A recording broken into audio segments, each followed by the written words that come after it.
प्रयागराज की भूमि को कह रहा है वक्फ बोर्ड कि ये भी हमारे वक्फ बोर्ड में आता है, तो ऐसे दुर्बुद्धि दुराचारी लोग, उनको मैं यही कहूंगी कि आप तो पूरे भारतवर्ष को बोलोगे कि ये वक्फ बोर्ड की भूमि है, तो ऐसे कैसे। इसीलिए सनातन बोर्ड का गठन होना अति आवश्यक है। Hats off to Yogi Adityanath ji, मुख्यमंत्री ऑफ यूपी। मैं उनको सलाम करती हूँ। योगी Adityanath ji, he is icon of all over the Indian states के मुख्यमंत्रियों के लिए। मैं एक ही चीज कहूंगी कि अगर बॉलीवुड जगत के लोग अगर कुंभ में आते हैं तो आस्था की डुबकी लगाए, ना कि ब्रांडिंग करे। ब्रांडिंग के लिए तो बहुत समय है, हर समय आप ब्रांडिंग करते रहते हैं, मगर जब इस महाकुंभ में आते हैं, दिव्य कुंभ में आते हैं, इस डिजिटल कुंभ में आते हैं, तो कुंभ का आनंद ले। और इस आस्था का पर्व है ये, इसमें आप आस्था दिखाए और इसी के अंदर आके आप कुंभ के अंदर पवित्र नदी त्रिवेणी के अंदर संगम के अंदर डुबकी लगाए। ब्रांडिंग के लिए बहुत जगह बाकी है, ब्रांडिंग वहां करे, यहां ब्रांडिंग करना अच्छी बात नहीं। अगर ब्रांडिंग करने आते तो मैं कहती हूं कि सरकार से, यूपी सरकार से, कि उनको फिर आने न दिया जाए। ये गलत बात है। देखिए, ये कुंभ है, कुंभ के अंदर आके आप लॉन्चिंग करते हो, फिल्मों का लॉन्चिंग करते हो, तो मैं इस पे कड़ी कड़ी आपत्ति जताती हूं। लॉन्चिंग के लिए कई जगह है, ऐसी फिल्में जो भौतिक फिल्में हैं उनको धर्म क्षेत्र में आके इस तरह की लॉन्चिंग नहीं करनी चाहिए। ये लॉन्चिंग गलत है और मैं इससे कड़ी निंदा करती हूँ। आस्था की डुबकी, मैंने बहुत कई सारी ऐसी इनके प्रमोशंस देखे हैं मैंने टीवी पे कि भगवान के नाम पर भी ये लोग गलत चीजें दर्शाते हैं और उसके बाद आके इस सनातन में आके ये आस्था के पर्व में आके फिर ब्रांडिंग भी करते हैं। तो इनको परमिशन कौन देता है कि यहां आके ब्रांडिंग करना कुंभ में? तो इसीलिए इसको बैन करना चाहिए। और मेरी मांग है कि इस तरह के फिल्म जगत के लोग जब यहां आके ब्रांडिंग करते हो तो उनको प्रॉपर बैन कर दिया जाए। देखिए, मैं कहूं, मैं बड़ी सौभाग्यशाली जीवात्मा मानती हूं अपने आप को, और मुझे ईश्वर ने जगत गुरु के रूपी प्रसाद मुझे सन्यासी महिलाओं ने दिया है। परी अखाड़ा से मुझे जगत गुरु की उपाधि प्राप्त हुई है। महिला सन्यासियों ने मिलकर जगत गुरु की उपाधि इसी प्रयागराज भूमि के कुंभ से कुछ दिन पूर्व ही मुझे दिया है, और मैं इसका, बोलते हैं ना, तन मन से निर्वाहन करूंगी और जगत गुरु की जो गरिमा है उसको बनाए रखूंगी। ये मैं इसकी पूरा पूरा प्रयास करूंगी, क्योंकि जगत गुरु की उपाधि जगत कल्याण हेतु होती है। और आप तो जानते ही हैं, मैं श्रीमद् भागवत का कथा करती हूँ, इसीलिए उस कथा को लेकर सबने कहा कि नहीं, आपको जगत गुरु की उपाधि प्राप्त होनी चाहिए। तो इसीलिए महिला सन्यासियों ने मुझे जगत गुरु की उपाधि दी, और इस उपाधि के बाद कई सारी बातें निकली, कई सारे लोग कमेंट करते रहे।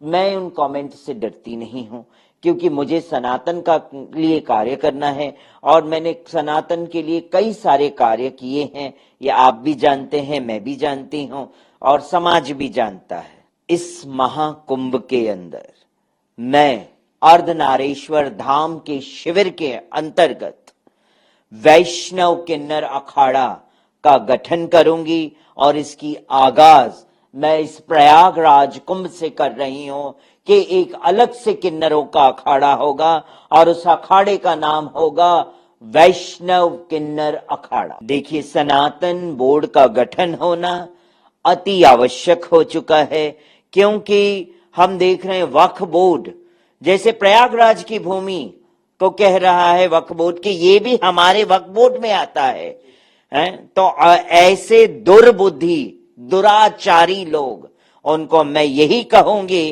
कि आप तो पूरे भारतवर्ष को बोलोगे कि ये वक्फ बोर्ड की भूमि है, तो ऐसे कैसे।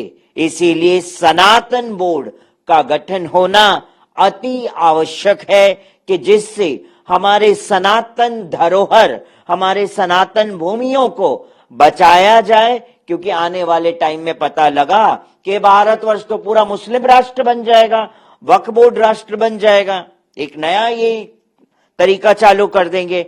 इसीलिए सनातन बोर्ड का गठन होना बहुत जरूरी है। अगर सनातन बोर्ड का गठन कोई और नहीं करेगा तो ये किन्नर समाज करेगा सनातन बोर्ड का गठन, और एक आगाज करेगा कि हम सनातन की रक्षा करेंगे, हम क्षत्रिय है, हम अर्धनारेश्वर है, महातांडव रच देंगे इसके लिए।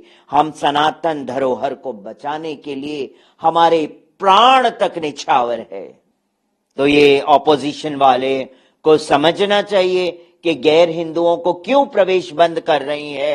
आज हम हर जगह देख रहे हैं, संबल की बात आती है तो संबल की बात भी आती है, तो वहां पे भी अवशेष निकले ना मंदिरों के। कल काशी में भी एक मंदिर जो 250 साल पुराना जी, 3 खंडित शिवलिंग उसमें भी मिले।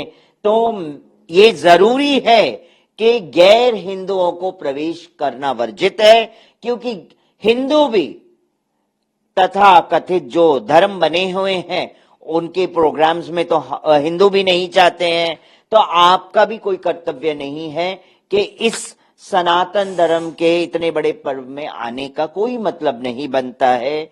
और जो गैर हिंदू है वो अपना कार्य करे, और हम हिंदू सनातनी हैं, हम अपना कार्य कर रहे हैं, प्रसन्नता पूर्वक कार्य करें। आप अपना कार्य प्रसन्नता पूर्वक करिए।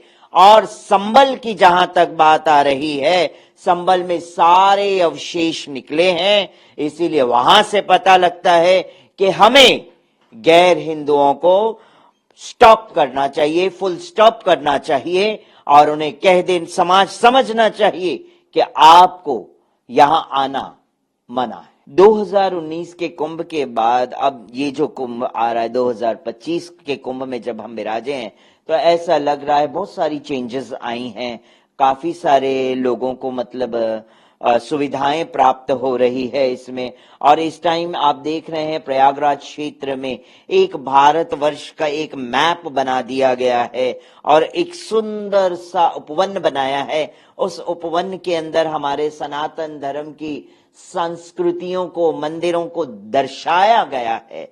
तो ये एक बहुत अच्छी बात है कि हमारी न्यू जनरेशन्स की पीढ़ी समझ पाएगी कि केदारनाथ के बारे में है कि नहीं, नंदी जी के बारे में, शिव जी के बारे में, मतलब हमारे सारे सनातन धर्म के बारे में वर्णन है, और वो चीज वहां दर्शा रहा है। ये बहुत सुंदर बात है कि हमारे न्यू जनरेशन्स के लिए। Hats off to Yogi Adityanath ji, मुख्यमंत्री ऑफ यूपी। मैं उनको सलाम करती हूं और कहती हूं कि भाई उन्होंने जो कार्य किया है वो सराहनीय है, और ऐसे ही मुख्यमंत्री मैं चाहती हूं हर स्टेट में होने चाहिए, क्योंकि Yogi Adityanath ji he is icon of all over the Indian states के मुख्यमंत्रियों के लिए। और जितने भी स्टेट के मुख्यमंत्री है, मैं यही कहूंगी कि उन मुख्यमंत्रियों को भी योगी आदित्यनाथ जी की तरह चलना चाहिए,